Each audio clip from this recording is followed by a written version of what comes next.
Welcome to the Fantasy NBA Today podcast.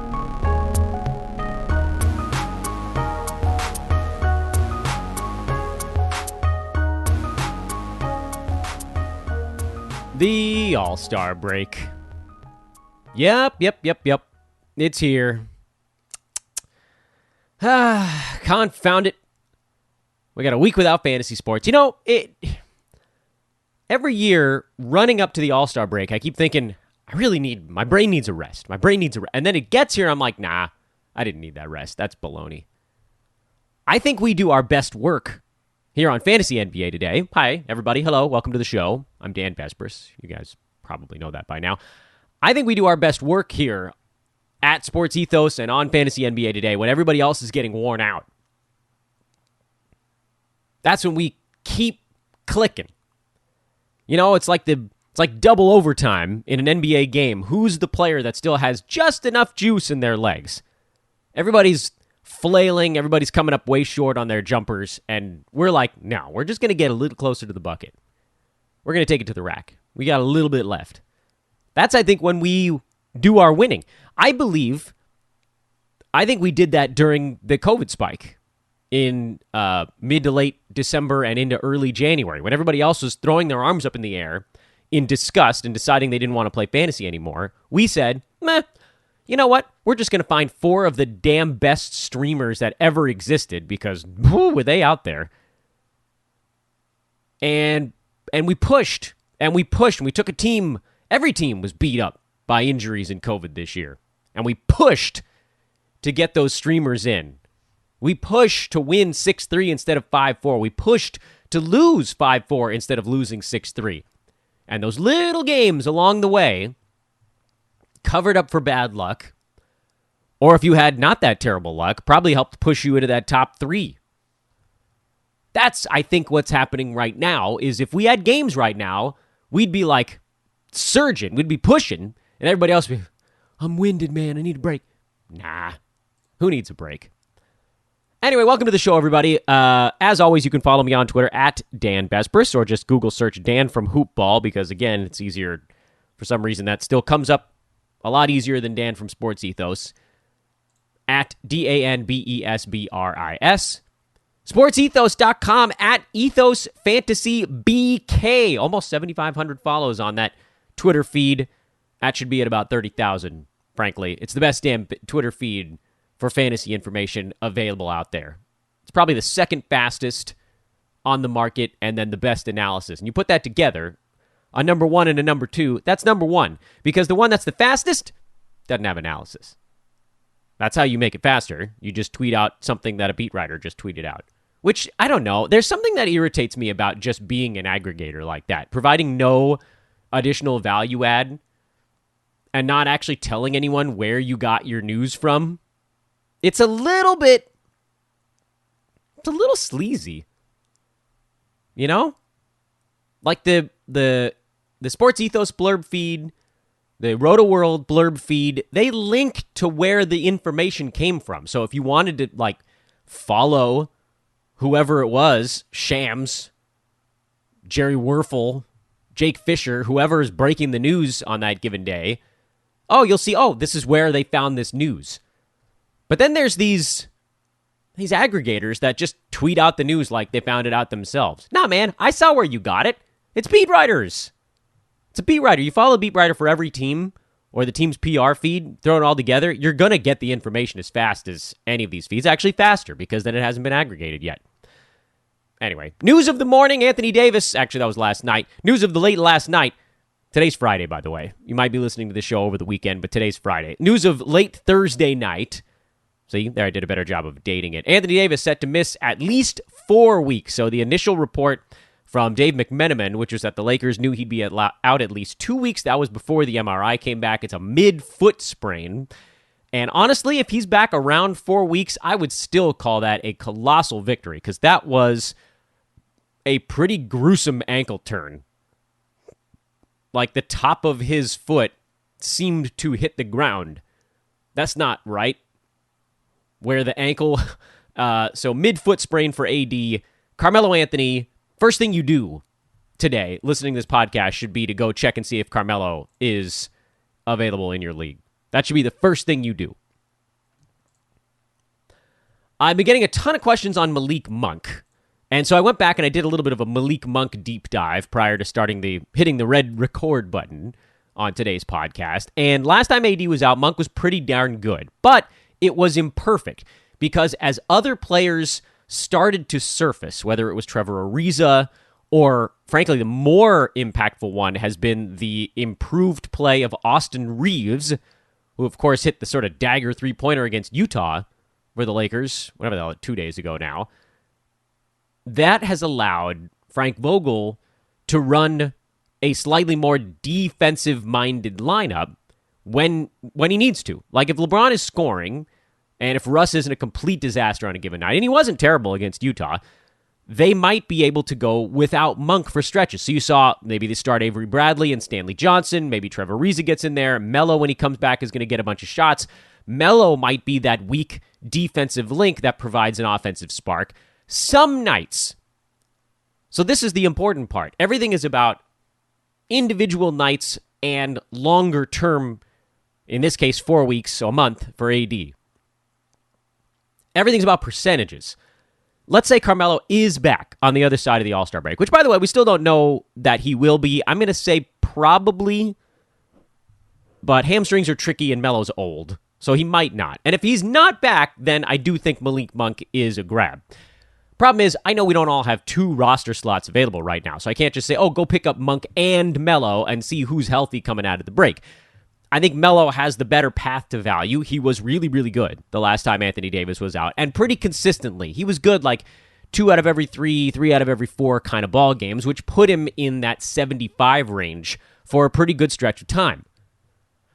He was getting slap-down blocks, the LaMarcus Aldridge block. I love those. They're really not blocks. They're really more steals, but NBA's decided that's a block, and that's awesome. So Melo got a few blocks. He got a couple steals mixed in there.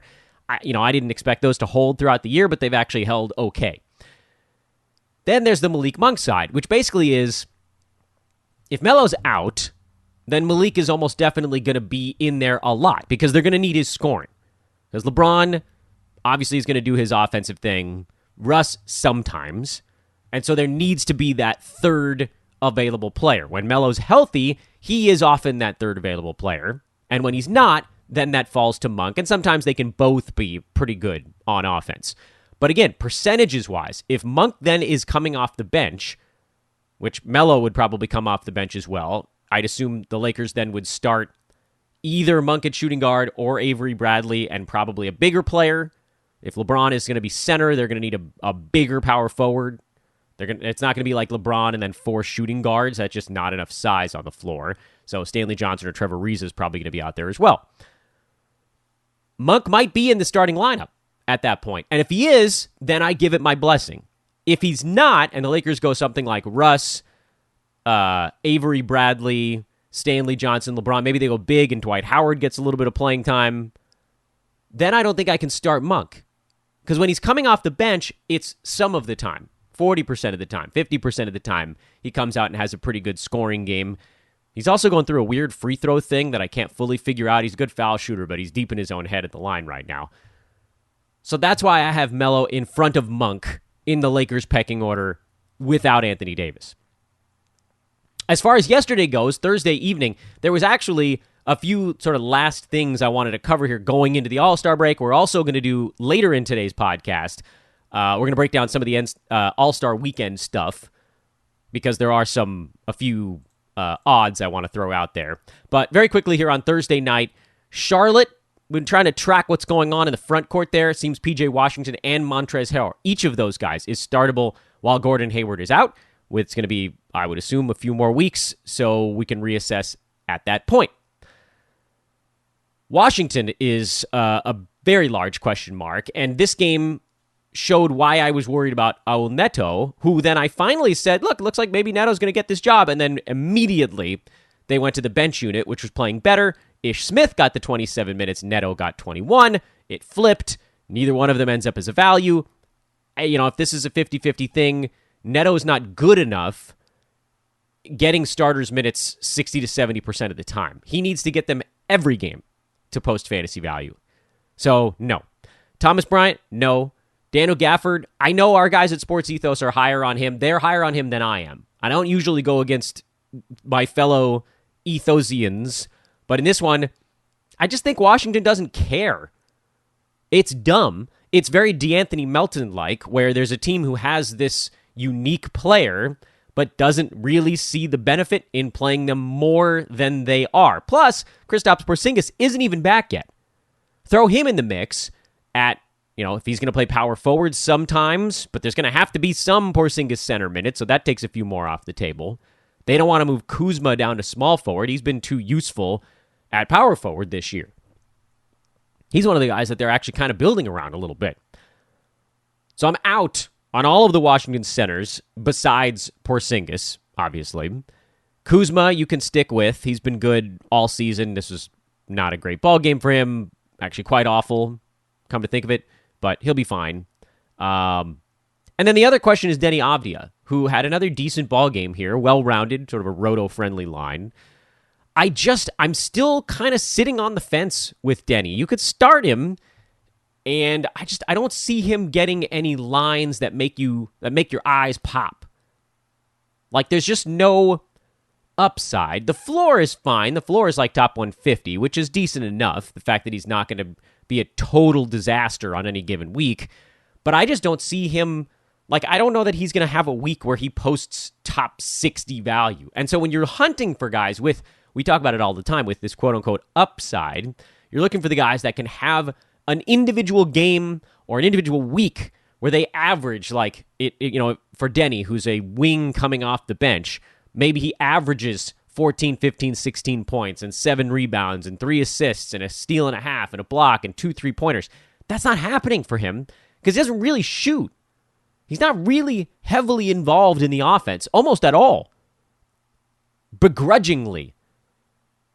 The usage leader on the Wizards on Thursday night was Rui Hachimura. He took 15 shots in 27 minutes. Then Anthony Gill.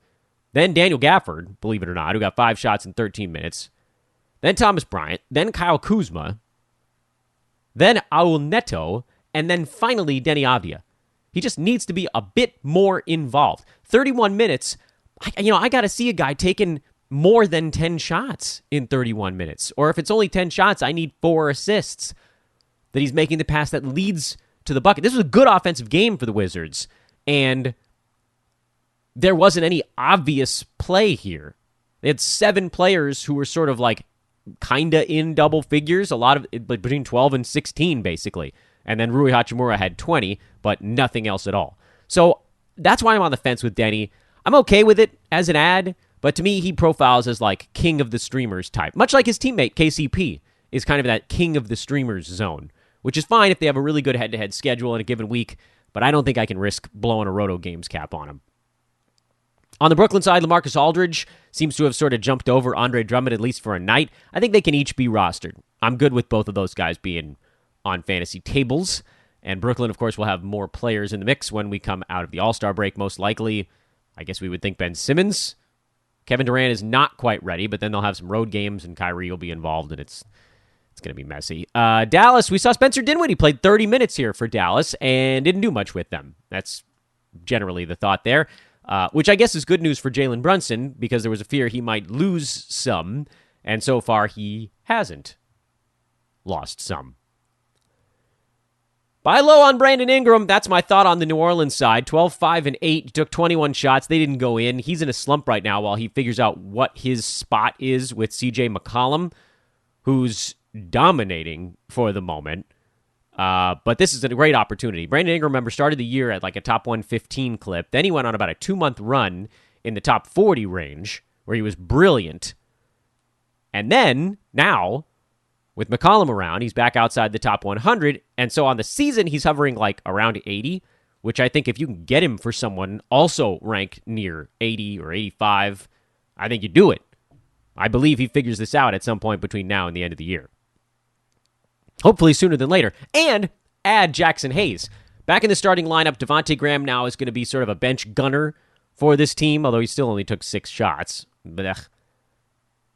By the way, Davonte Graham's a drop. I don't know that we needed to say that again. But Jackson Hayes very much an ad. In the starting lineup, he's a firm ad. And he was in foul trouble in this game, so it actually could have been better. Philly-Milwaukee, not much going on in that ball game. Jordan Nwora filling in for Grayson Allen / Pat Connaughton / all the other wings that they've either traded away or have gotten hurt. Don't care. Move along. And the Clippers beat up on the Rockets. You know, this is what we keep talking about. Alperen Şengün, he is the backup. He's Christian Wood's backup. He didn't even get all the backup minutes. Bruno Fernando got 9 of them in this blowout game. Don't stash players for 4 months if they're not definitely going to have value at the end of it. When Kevin Porter Jr. is out, Jalen Green is very much a start. When KPJ is in, Green is still kind of hovering on the bubble. Dennis Schroeder is a solid fill-in anytime Kevin Porter is out. But that's really it. And we've moved on, sadly, from Garrison Matthews, who did get a start and was a little better in this one with no Eric Gordon. But it seems like maybe Gordon's going to play in anything that's not a back-to-back. So that's also out the window. And finally, on the Clippers side, everybody gets to play.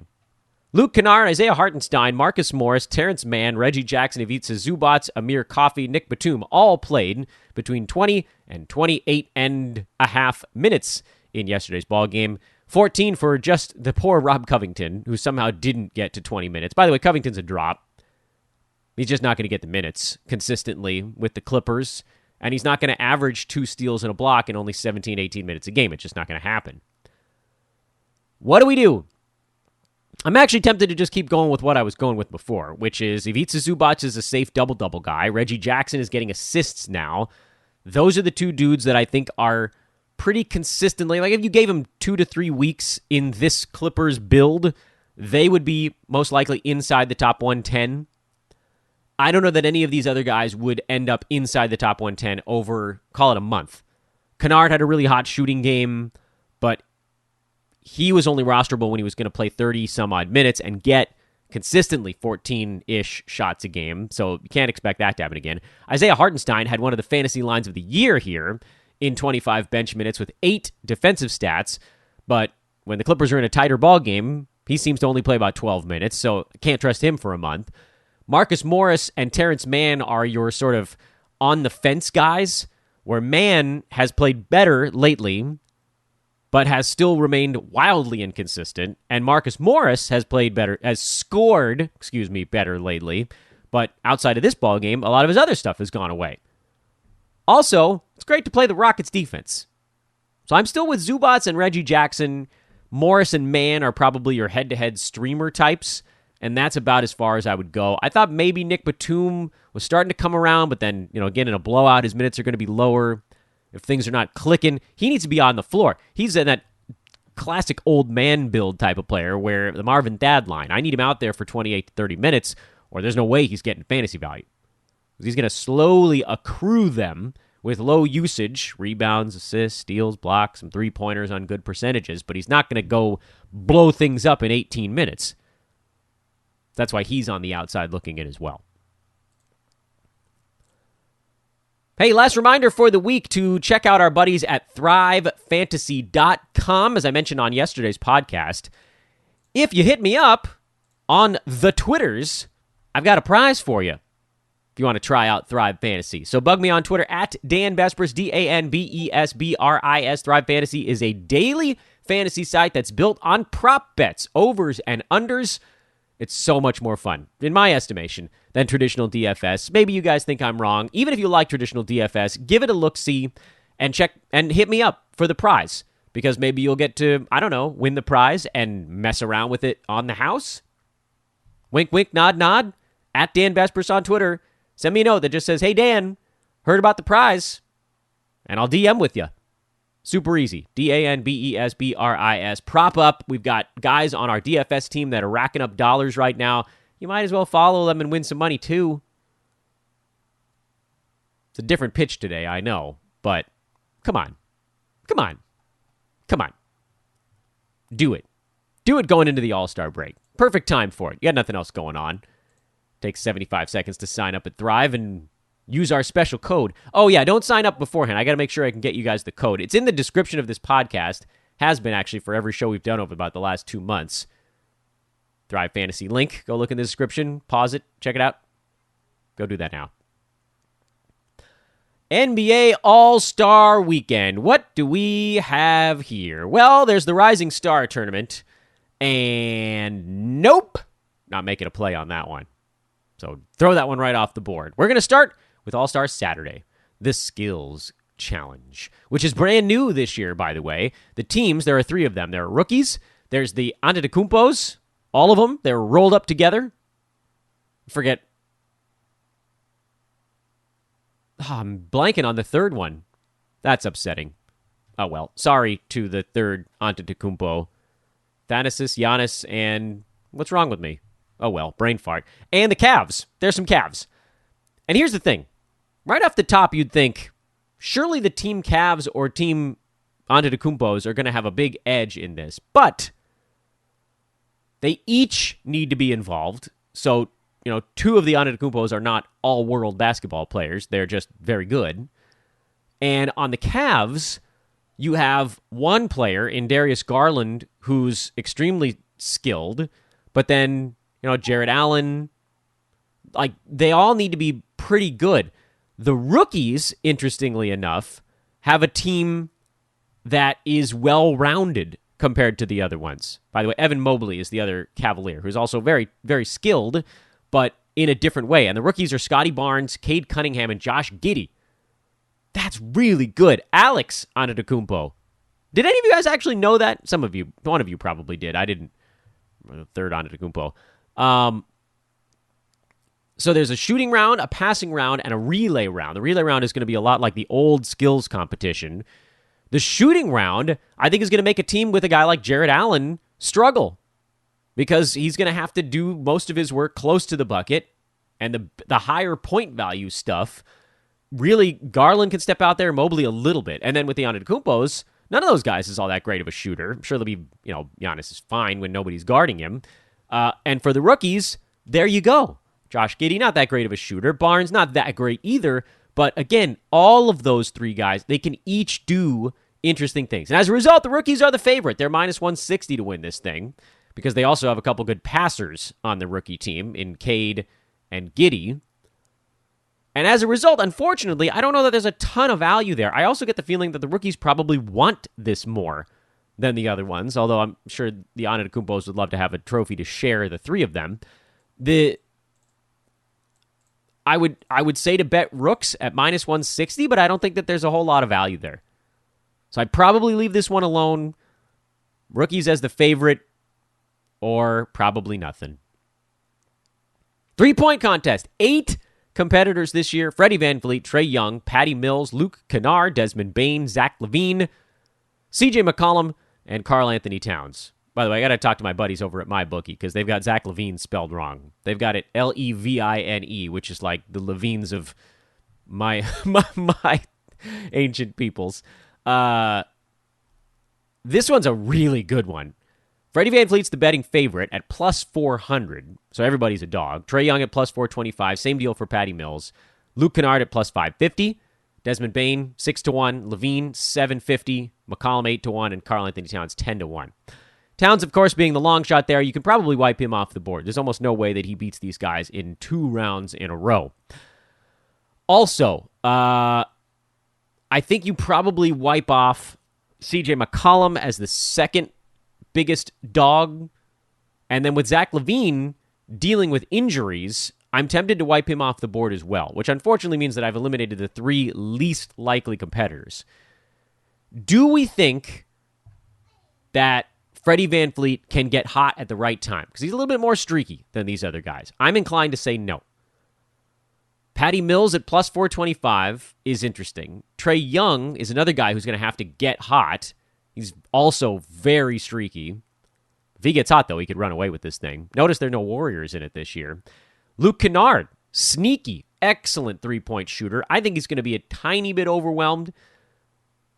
My play is a combo of Patty Mills and Desmond Bane. You got a pair of medium-sized underdogs. That's what everybody is in this contest. But Bane's been incredible from 3 this year, and I don't feel like people know about it. They think he might be. I think the reason he's plus 600 is because he is such a young player, and there's perhaps the thought that being alone on the floor, racing through threes, that's going to overwhelm him a little bit, and it might. But if he can get through that first round, I feel pretty good about it. And then Patty Mills is when he gets hot, he's like the electrifying hot one.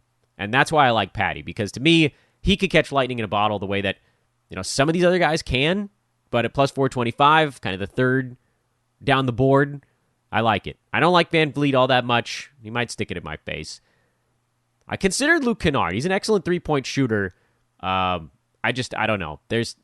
He sort of had his hot game yesterday on Thursday. So I like a Mills-Bain combo on that one. And the dunk contest. Jalen Green at plus 150. Obi Toppin at plus 170.